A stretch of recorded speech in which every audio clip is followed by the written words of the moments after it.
Time is money, especially when it comes to project management. This adage rings especially true when you're tasked with overseeing a project's timeline and resources. But how do we go about creating a comprehensive plan that maps out the tasks, activities, milestones, and resources needed to complete a project within a set time frame? This is where project scheduling comes into play. Project scheduling is like setting up the DNA of your project. It's the blueprint that guides the project from start to finish, ensuring everything runs smoothly and efficiently.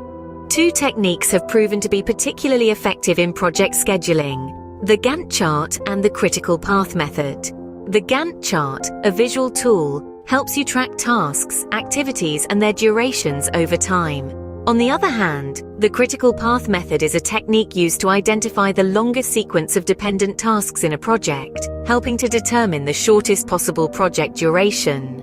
Mastering these two methods can make your project run smoother, save time, and increase efficiency.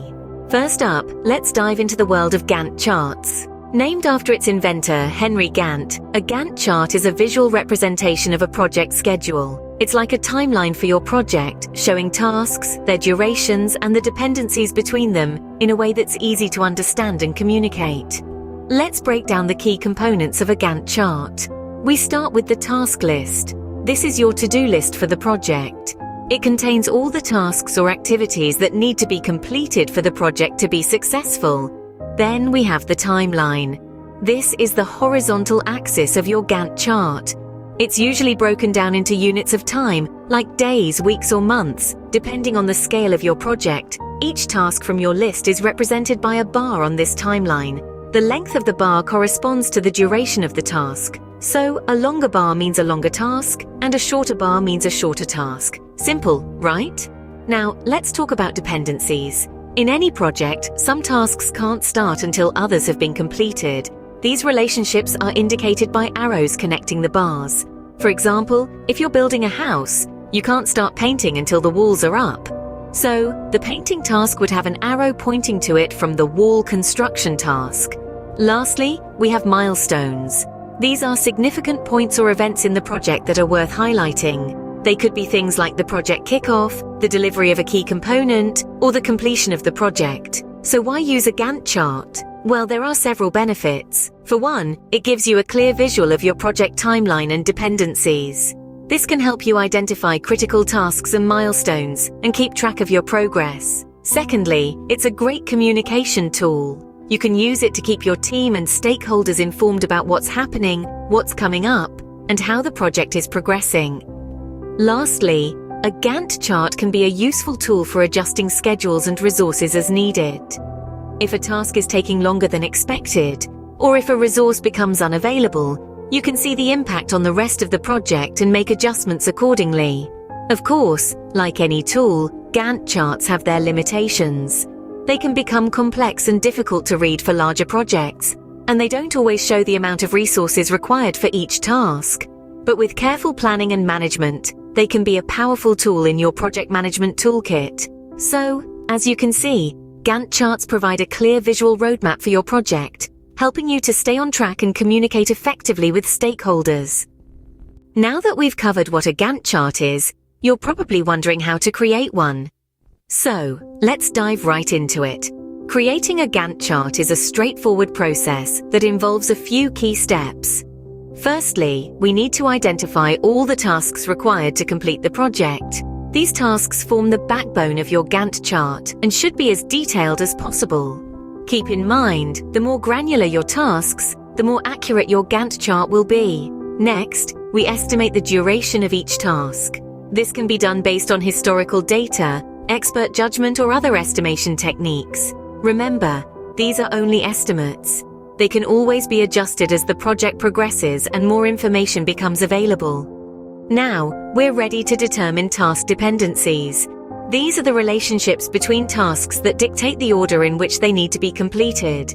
For example, if you're building a house, you can't start painting the walls before they're built. Identifying these dependencies is crucial to avoid potential bottlenecks in your project timeline. Once we've got our tasks, durations, and dependencies, it's time to plot them on the Gantt chart. Each task is represented by a bar, with the length of the bar indicating the duration of the task. The position of the bar on the timeline reflects when the task will take place, taking into account any dependencies. Finally, we mark the milestones. These are significant points or events in the project, such as the completion of a major phase, the approval of a key deliverable, or the project's end date. Milestones are typically represented by diamond shapes on a Gantt chart, and they serve as key indicators of project progress. They give everyone involved in the project a clear idea of what has been achieved and what lies ahead. And voila! You've just created a Gantt chart. It's a powerful tool that can greatly assist in managing your projects. And remember, a Gantt chart is not set in stone. It should evolve and adapt with your project, reflecting the dynamic nature of project management.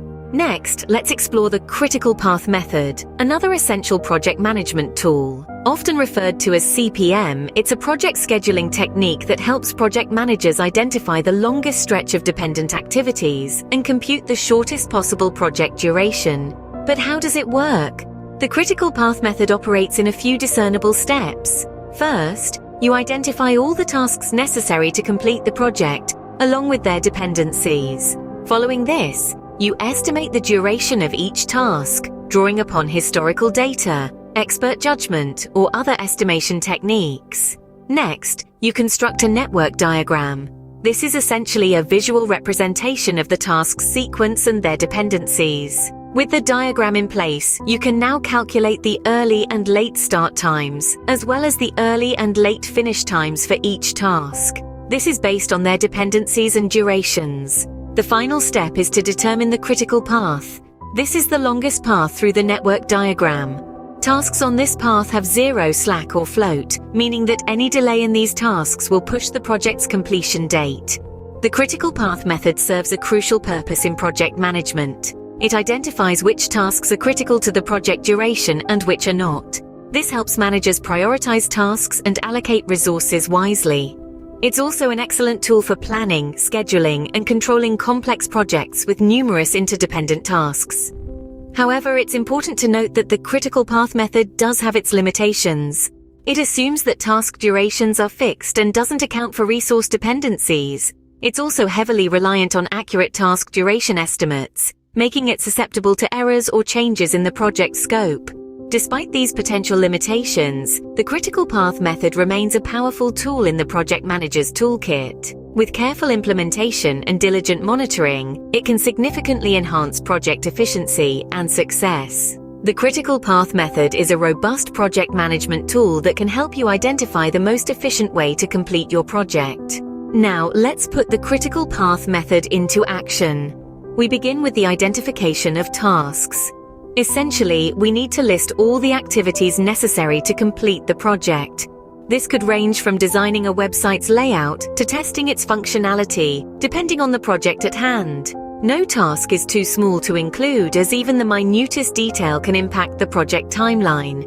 Next, we estimate durations. This is where we take each task and assign an estimated completion time.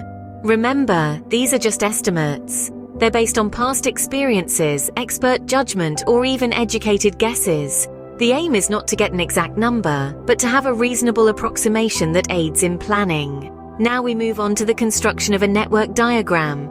This is where we map out the sequence of tasks and their dependencies. Imagine it as a roadmap of sorts, showing how each task is connected and the order in which they should be completed. This step gives us a clear picture of the project flow and highlights the interdependencies of tasks. With our network diagram in place, we then calculate the early and late start and finish times for each task. This is a crucial step as it gives us a time frame for each task and helps us understand the flexibility we have in scheduling. Finally, we determine the critical path. This is the longest path through the network diagram and represents the shortest possible duration to complete the project. Any delay in tasks on this path directly impacts the project's completion time, hence the term critical.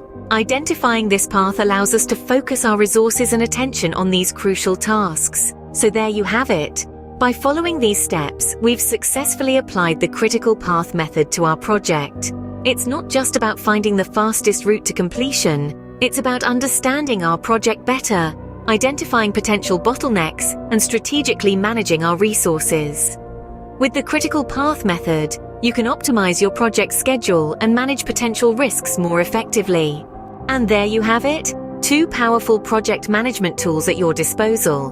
The Gantt chart, with its visual representation of tasks, timelines, and dependencies, offers a clear view of your project's trajectory and progress. It helps you identify critical tasks, communicate with stakeholders, and adjust your project schedule as needed. On the other hand, the critical path method, or CPM, allows you to identify the longest sequence of dependent tasks, helping you determine the shortest possible duration for project completion. It's an excellent tool for managing project constraints, optimizing schedules, and identifying tasks that can be delayed without affecting the overall project timeline. Both techniques, each with their unique strengths, can significantly enhance your project management skills, providing clarity, efficiency, and control over your projects. So give these methods a try in your next project. You might be surprised at how much they can help streamline your processes and enhance your project management skills.